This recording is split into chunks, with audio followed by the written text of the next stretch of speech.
آدمی را آدمیت باید است،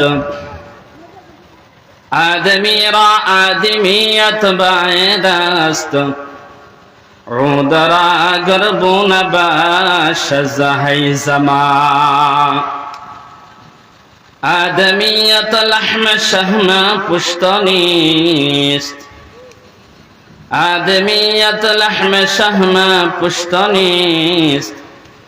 آدمیت جز رضای دوست نیست، آدمیت جز رضای دوست نیست. گرب صورت آدمی انسان بوده، گرب صورت آدمی انسان بوده.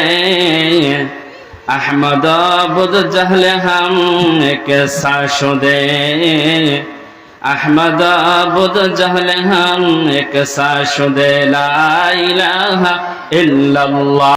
Jalaluddin Rumi রহমাতুল্লাহি আলাইহি লিখেন, তখন যুবকদেরকে উদ্দেশ্য করে ওই লোকটা বলতেছে, মানুষ কাকে বলে তোমরা কি জানো?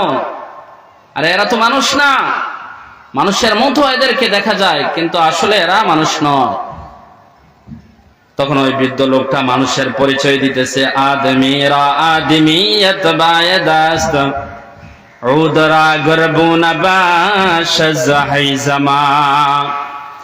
আদমিয়ত লহমে শাহমে পুশত নিস্ত,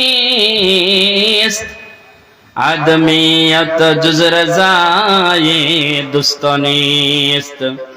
গর্ব सूरत आदमी साबुदे,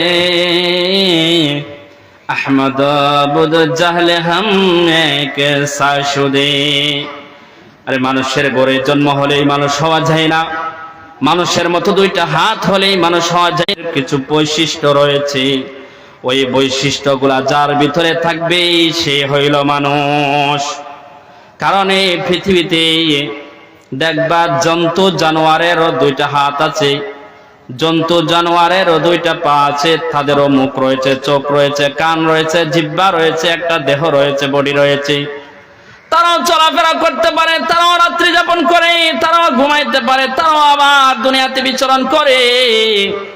সুতরাং পা নিয়ে চলাফেরা করতে পারলেই মানুষ হওয়া যায় না, বরং যে মানুষের ভিতরে মানুষত্ব বোধ থাকবে, যার ভিতরে আল্লাহর পরিচয় থাকবে, যার ভিতরে পরকালের ভয় থাকবে, যার ভিতরে মানুষের প্রতি দয়া থাকবে, মায়া থাকবে, কে অন্যের প্রতি মহাব্বত থাকবে, বরং তারাই হইল আসল মানুষ।